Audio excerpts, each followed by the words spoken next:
Get informed on what is happening in our political scenes and people who are making headlines in different parts of the country and the world right here at TAS TV. Join me, Lavin Nyagoa, as I bring to you weekly news highlights that are factual every Friday at 4 o'clock. See you then. Katika kipindi tunakuletea wasanii. What's up my guys? I go by the name Rainams. Eti nikipita kwa macho na nipimia, na kama sina pesa ungewezi nipimia. Hapa Shensta the Poet manze. Ngoma moto moto. If you wanna show some love, I don't fake it. Hey, da kumenya mawado mako. Nani anedera shi. Oh, utani wako. Vichekesho mkisongaza, mahojiano moto moto, stori za wasanii pamoja na talanta za wasanii. Fiki wa kasi gani kama wapatikani wakati wa shida. Na pia kwenye kipindi utabambika, utajijenga, utaelimika, utakuza talanta yako. My name is Rebecca Mutie, I'm a model and I'm Afri Kenya. My student. Napenda kusikiza kipindi cha Bonga na Katoni kila Jumatatu kuanzia saa 9 mpaka saa 10. Kumbuka ni kwenye Bonga na Katoni ndani ya TAS TV kuanzia saa 9 hadi saa 10 kila siku ya Jumatatu. This is Bonga na Katoni in TAS TV. Karibuni.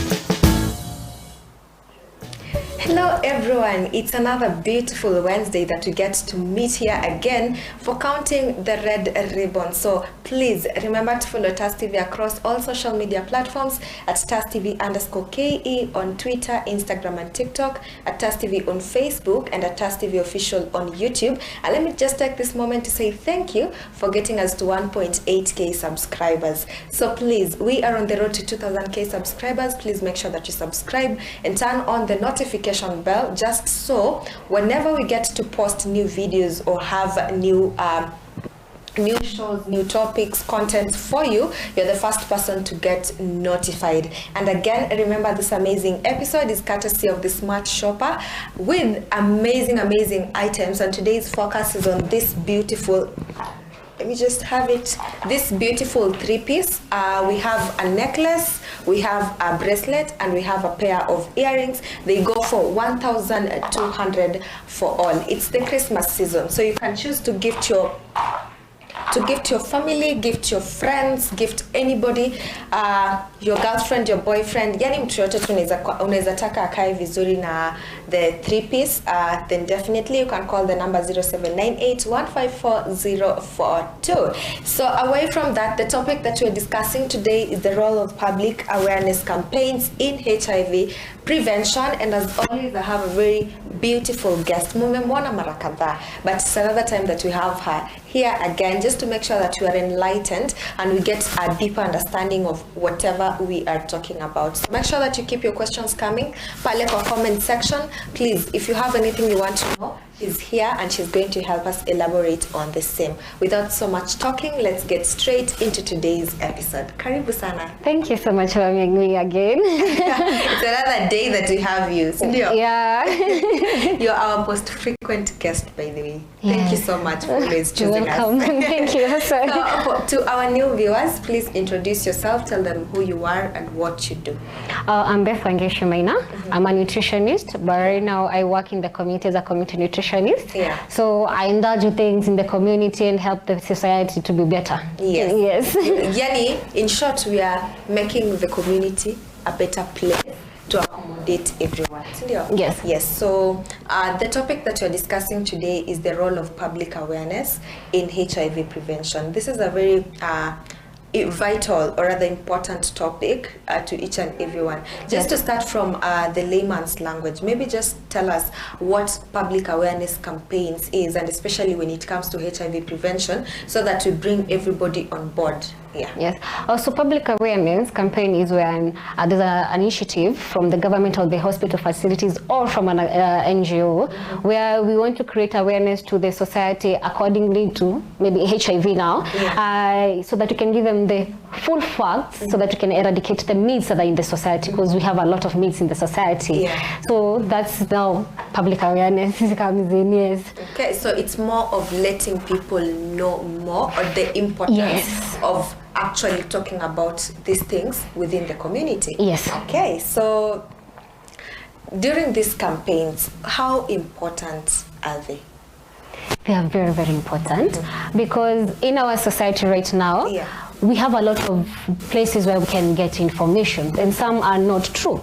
So when we have campaigns, such kind of campaigns where we're giving people the facts, giving people the room to learn, we tend to solve a lot of issues. And actually, because this one is about prevention, we tend to minimize. Because when you say during COVID-19, there's a gap where we were not talking about HIV. It was all COVID-19, COVID-19. Oh, what happened? 88 youth every day in Kiambu County were getting infected with HIV/AIDS. What happened?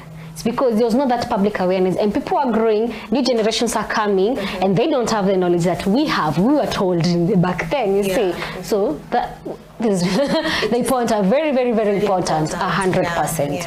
Yes. Okay, so taking into account, these campaigns are designed to get to the general public through mostly the professionals, the practitioners. So what are some of the things that should be taken into account for each of these, for the audience? Because kwa audience tuko na watu wengi. We have people with a strong cultural background. We have people who are very, for lack of a better word, ignorant. They choose not to. Yes. Because probably they don't want to. Yes. Yeah. And we have professionals. Some of these professionals also do certain things because there are niko nayo, so ninataka kukupatia. Yes.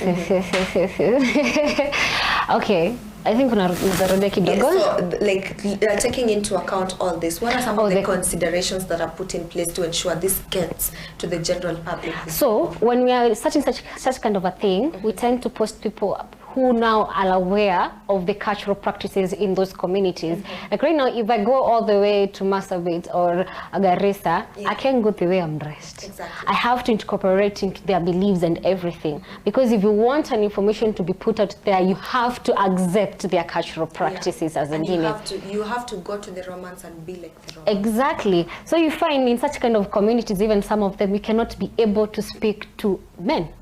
You have to have a person who is supposed to be speaking to men.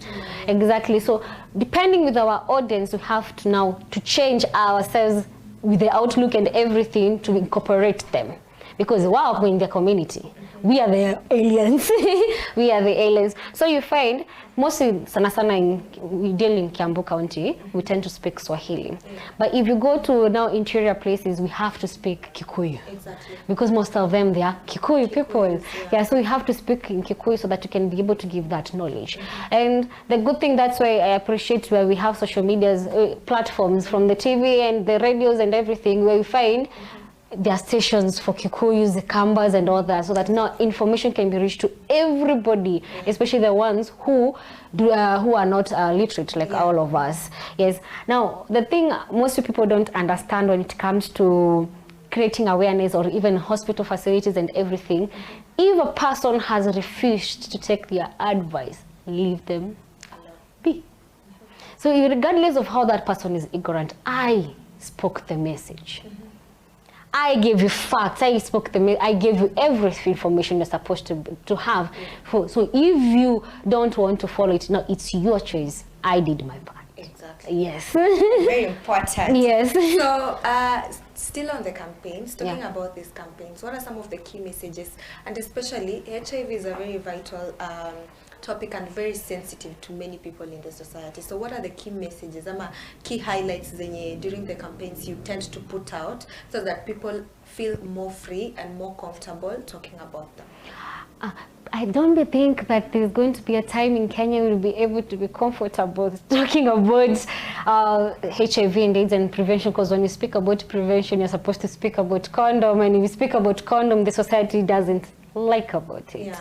So we're in a society where we're still lagging behind on creating awareness of such kind of things, because we have things that is a nyumba, za kufunikwa, and that's why we have so many infections coming up and being brought about each and every day, where we're supposed to be in a stabilized community when it comes to HIV. Yeah.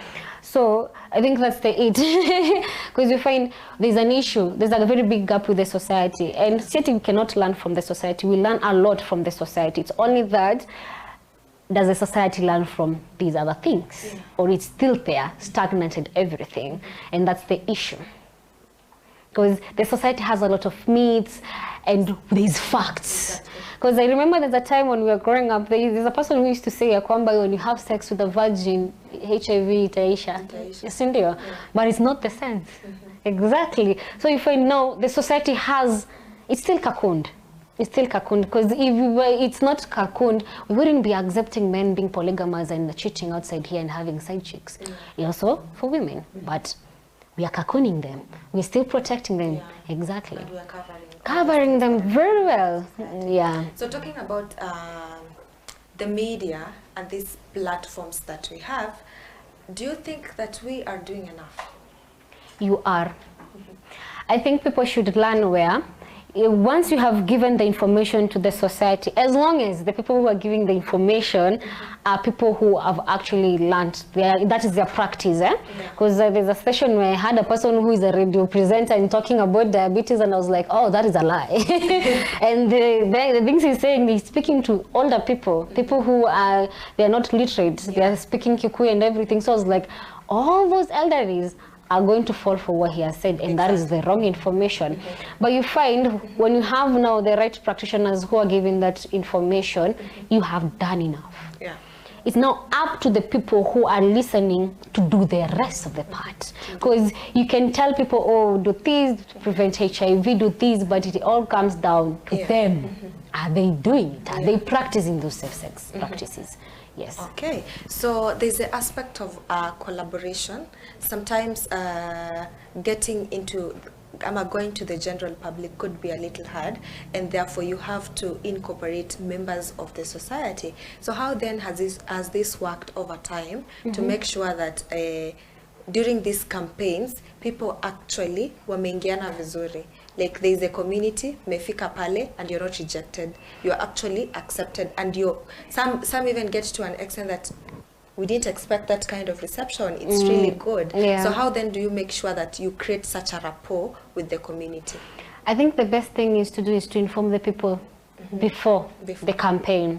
Because like they right now see the face of the polio campaign has ended. People were told, even in the TV, in the radio stations, there's going to be a polio campaign. So when you're coming to the community, they will not accept you freely. They know these people were coming. Exactly. They were already told by the government they are coming. So we will accept them. So for the best practice is to always ensure the people that you're targeting to go to, they have information prior, so that now they can be able to receive you. Exactly. Okay. Yeah. Okay. So guys, in case you're joining us just now, we are talking about the role of public awareness campaigns, especially when it comes to HIV, because HIV is the most critical, the most sensitive, and one of the very important topics that we need to put out in the society each and every day. So one of the things that Beth has highlighted is that as a professional, you have done your part.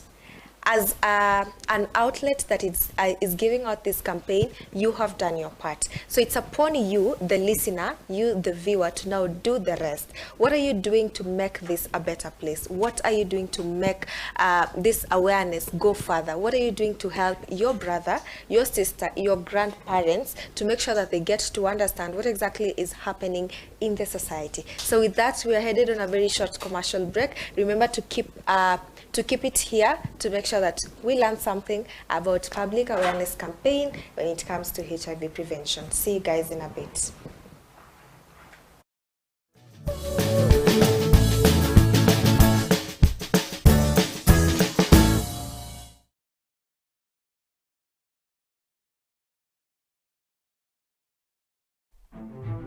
Welcome to TAS Media Institute, the home of undiscovered talents. You will be trained by professionals who have a passion in what they do.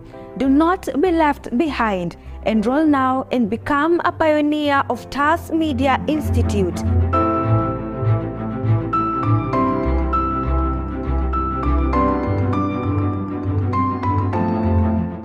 We are located at Neema Plaza, 2nd floor along Kenyatta Highway in Thika Town.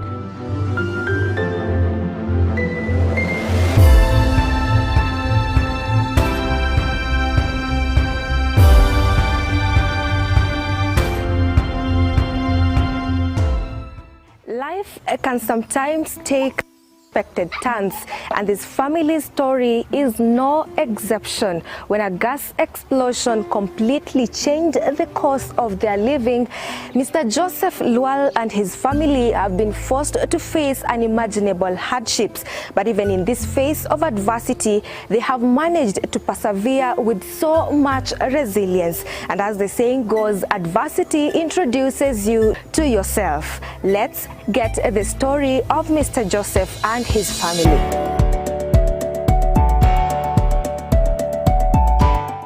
So welcome to the first episode of Brain Busters. My name is Mwangi Dominic. Leo tuko barabara ya MKU, tunauliza maswali tatanishi.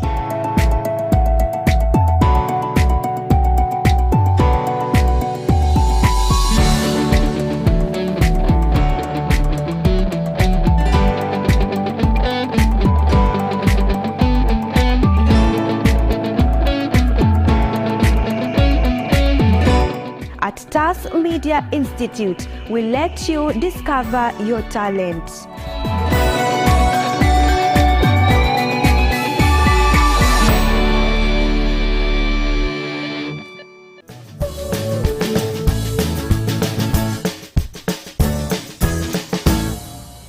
Welcome back, guys. Thank you so much for choosing TAS TV, for staying put. Remember, this amazing episode is courtesy of the Smart Shopper. Smart Shopper, we have amazing items. Now, please, can you just go and make sure that you support them? Because sababu, if you don't, where are we going to get the money?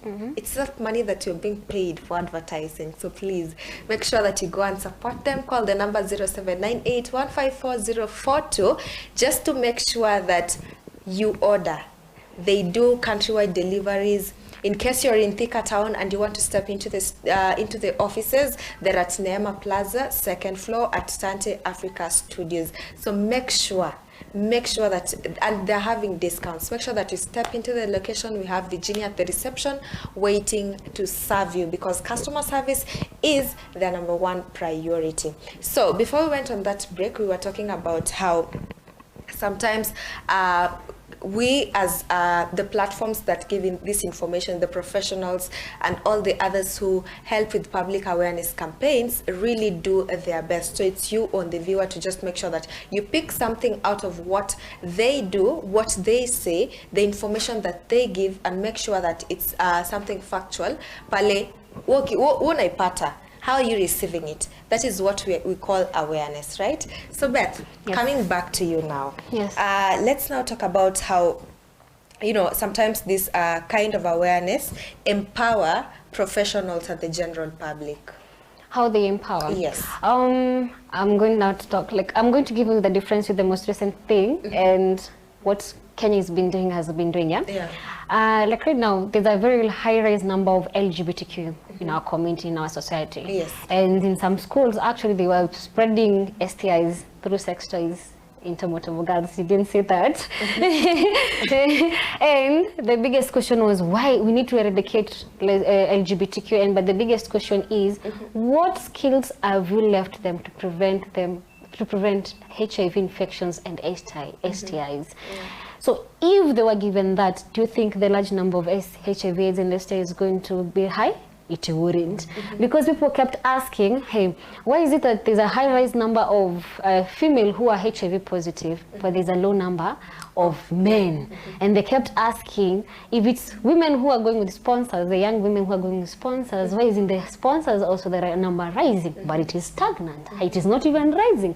Why? It's because you haven't created awareness that these people, even in their own community, they can be able to live with their sexuality and also prevent the infections. So that's how you empower a person so that they can be able to know this is the right way. Because society is already in our finger. But what as Kenya that you're used to do is we are used to giving our society platforms where they can be able to access free condoms, like in the hospitals. It is free. As I also distribute them in Vika, which is free, isn't it?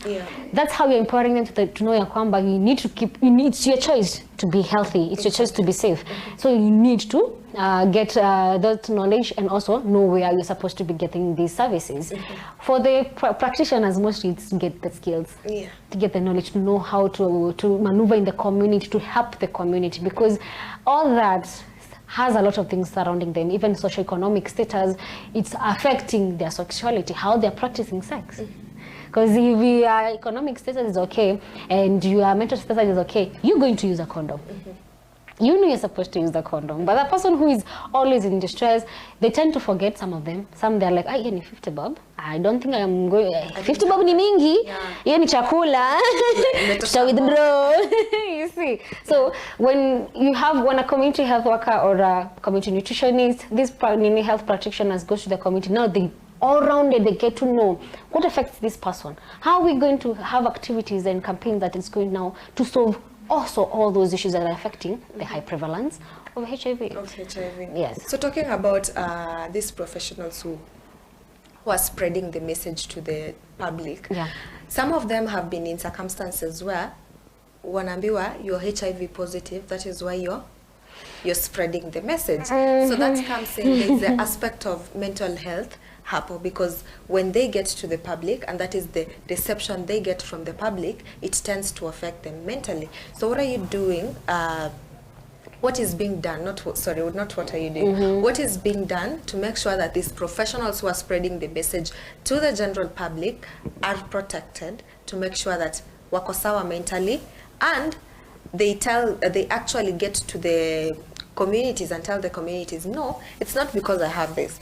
If you have it, it's totally okay. People live with it, and you get you're very healthy ukiwa na in the process, so long as you take the medications correctly. Yes. So the fact that I'm spreading this message does not mean that I have it. Yes. Exactly. What to say? I'm very sorry to say. Our Kenyan government and health department is lagging behind, because you find our health practitioners are not given counselors or debriefs. You call them debriefs, where they have a day where they come and debrief what they've been told, because they need somebody to talk to. We do not have that. Even in the organization I'm with right now, we are now trying to push for that, where when you're sending these people to the society, there are things they're going to get. Now, my experience is not even for you're HIV positive. As it was, when you're distributing condoms, they tell us, na mwenye tunafaa kutumia nae, suniachie moja. What are you going to say now? That is already sexual harassment. What are you going to say? So you find we have a lot of things we experience in the society, and now we have counselors. So you go and debrief everything to them, and they're like, okay, now, yes, this has happened. It is going to happen because most of these people in the society, that's what they do. They're going to talk and all that, and that's people who are going to help. So we need to be debriefing them. But the Kenyan government and our health department, we have a long way to go. Very long way to go. So during these talks with the public, what are some of the strategies that are being employed just to make sure that there is that aspect of behavior change? Oh, I can only explain it under my organization, because now for the general public and all that, and the Kenyan government, they have their own. I hope it works. I hope it works and all that stuff. As what we do is, first we have to survey. We have to know the people we're dealing with. because you can't go and solve an issue that you don't know how it looks like. And that's the biggest thing people keep saying. You can't go to somewhere, ujenge well, and they do not have issues of well. The women, they like going to the stream because they are going to church on the way. But you have built a well and nobody's using it. You have wasted money and all that stuff. Exactly. So what we do is we go to the society survey. After surveying, now you have calm down, write a project plan. How we're going to maneuver, what is the biggest issue that is affecting and is now causing other issues to arise? How are we going to solve it? And how, if we're not being able to solve it, who are we going to incorporate in to be able to help us solve these issues? Yes, so it's all rounded. You have to think about in all rounded circle, because in the end you have to enter into the health department, the hospitals and everything, and then you're still going to seek also from the help from the government. Yes. Okay, so let's look at the aspect of now engagement. During these campaigns, there are interactive sessions that I believe the professionals and the public have. There are some activities that the public are required to participate in. So how then do you make sure that there is that engagement? Wakifika pale, wakiambia mtu fanya hii, watu wanataka kufanya hivi, these guys actually receive them with so much the biggest one yenye nimeona working sana is medical camps. People love free things. I also love free things, sorry to say. People love free things. Once there's a free medical camp somewhere, people turn up in large numbers. Because there was one in Chania for the ENT, and people turned up. There were lines, there were cars, there was no even to maneuver around because they're getting free services. That is the biggest opportunity where health workers come in now to even give information, because they know when they get these free services, I can still give them information. Now they are already there to get all that information and the knowledge they needed to have. So at the end of the day, they're still going to learn something. Exactly, it's a win-win. It's a win-win. Yeah, it's a win is a win. By the way. So away from that, let's talk about policy makers and of course the government. What are some of the tools that you feel the government is supposed to put more effort into to make sure that public awareness campaigns succeed? I think okay, we know we have the specific organizations where they create awareness a lot, like KEMRI and also LVCT. But you find there are places where they are not reaching. I think the government, the Kenyan government is supposed to be now like, okay, we have a lot of organizations in Kenya, so many, and they're doing so much work, more than the ones that everybody knows. And why? Why? It's because they have already identified, they're in the community, they are working hand in hand with those people. In KEMRI and in LVCT, those people have to come to their offices. But other organizations, they go to the community. So if the Kenyan government can work with those organizations that are hand in hand in the community with the people, compared to the ones that the people are going to them, we're going to solve so many issues, because those are the people, those are the organizations with the immediate issues that the Kenyans are facing. Yes. Okay, so talking about now the government, are there some of the rules or probably policies that you'd want the government and policymakers to actually look into, because probably they are hindering you from getting to the community in certain ways? No, I'd like the ones we have to be there, because it puts each and every health practitioner into their lane of work, because like right now there are things I cannot do in the community or in the clinics. If those policies and those laws are not there, we will maneuver everywhere. And we will kill our patients. We will kill the community. So I think we should enforce those policies. We enforce them completely, because we have so many quacks doctors there, quack nutritionists there, and they're the ones who are ruining our families. And if we can have people to enforce those policies, so that if this person breaks that rule, there is dear punishments to it, I think that is the best way. And actually in the level of the communities also, because we have some, I can even tell you one where I had a patient where they had gastritis, but somebody else was telling them they have other issues, mpaka za roho, za kichwa, and there was none. They just wanted to sell products. It's okay to sell products, but not risk the patient. Unaona? So if you enforce such kind of rules where if you are a herbalist, you're not supposed to do these, you're not supposed to do we need to enforce those rules so that we cannot keep losing people to quack people. Okay. Yes. So now looking at during these campaigns, how then do you guys measure the success of whatever campaign you have done? Feedbacks is the first one. Two, I think it's okay if it's on a community level, like in our organization, we tend to monitor and evaluate our beneficiaries. So when you see the progress of these beneficiaries and see, okay, if in this community I've been going and speaking about HIV and AIDS prevention and all that, even providing for them condoms. Okay, now the next time when they're going to be tested HIV, AIDS and all that, the number, is it creeping, rising? Is it going down? Is it stagnant? Yeah. That's how now we measure now. Whatever knowledge I'm giving now out there, and there's tests which are being done, is there change? Is the number reducing? Is the number stagnant? Or is it increasing? So that's how we measure it. And that's why you saw when COVID-19, and it didn't end that time, but when now people noticed HIV is rising, now they had to now push on HIV prevention and everything, because they were like, okay, there's something wrong is happening. And then you see it started now slowly declining the awareness, because they've identified their combat. It's now stabilizing. It's stabilizing, so the knowledge is now reaching to the community. Exactly. Yes. Okay, so looking at now you have done the campaigns are successful. How then do these successful campaigns influence policy changes for, you know, when it comes to government and policymakers and all that? What happens is, if you go to a campaign and you see, after monitoring evaluation, you see there's no change, there's no improvement, it's still there, we now have to change our strategies of how we are maneuvering in the community and giving this information.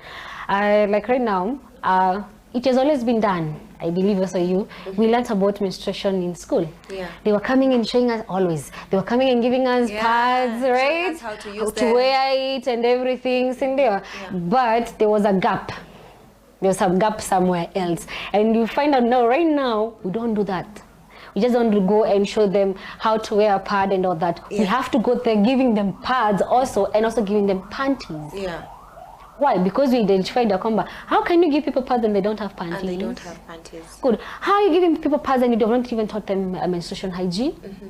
They don't know how to bathe themselves. They don't know what they're doing wrong. They're having infections, candidiasis and UTI, because we didn't give now the actual full information of how it's supposed to be done. Yes. Okay. So that's how we maneuver and change. If this campaign was done and we see that the target group that we have done, monitoring evaluation has been done, and we see that there's no change, and we're seeing even more issues rising, now we have to change the strategy of how we're doing if we are putting that information outside there. Okay. Yes. So now in this digital era, there's the aspect of, you know, people are getting information from social media, people are getting information from other platforms, and sometimes this information is factual. They're not what exactly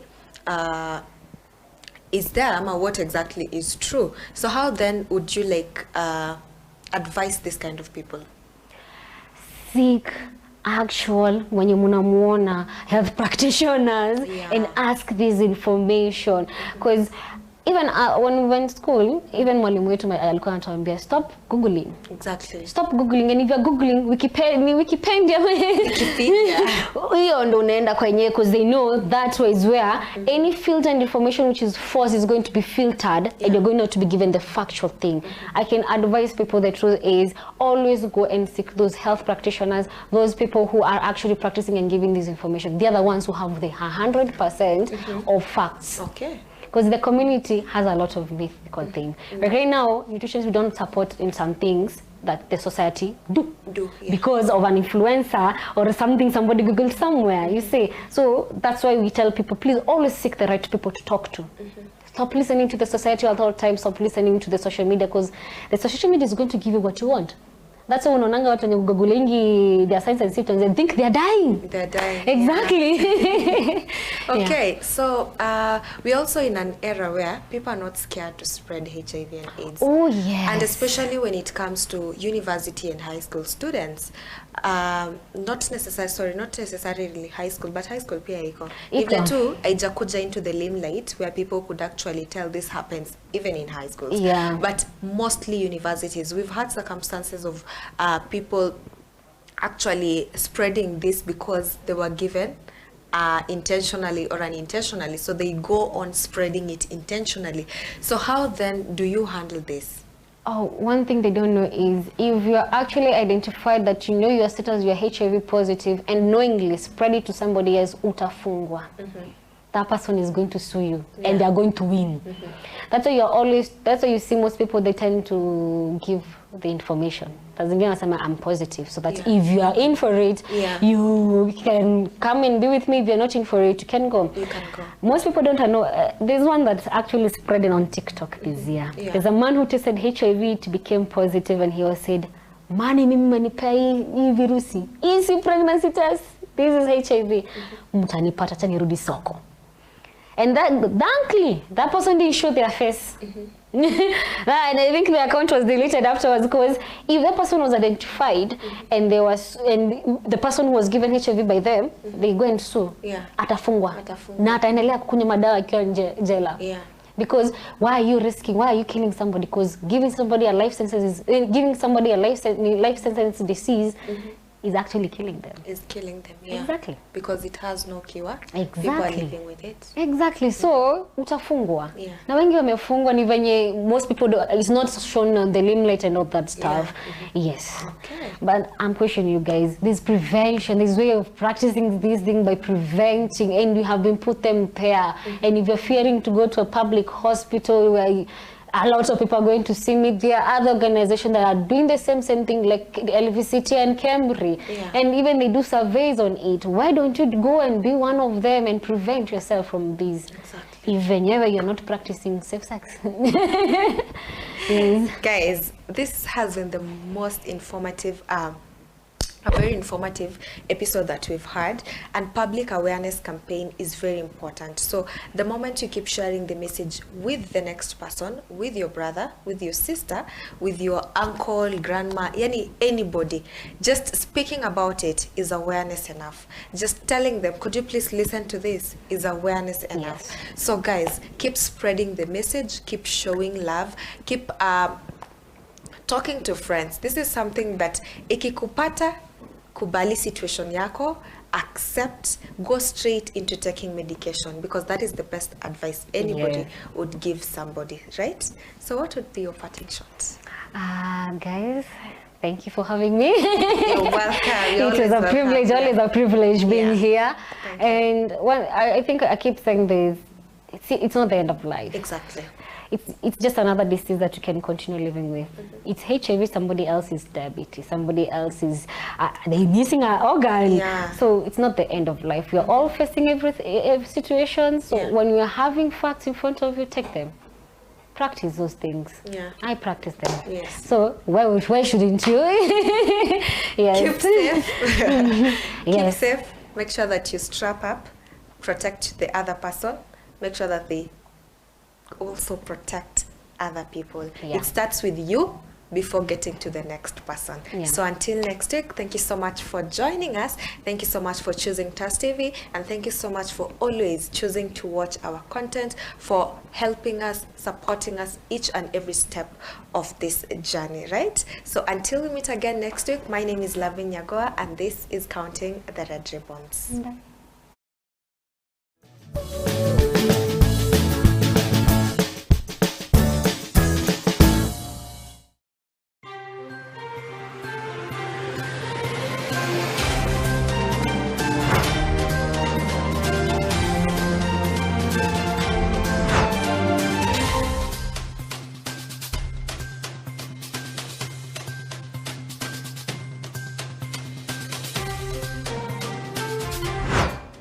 Get informed on what is happening in our political scenes and people who are making headlines in different parts of the country and the world, right here at TAS TV.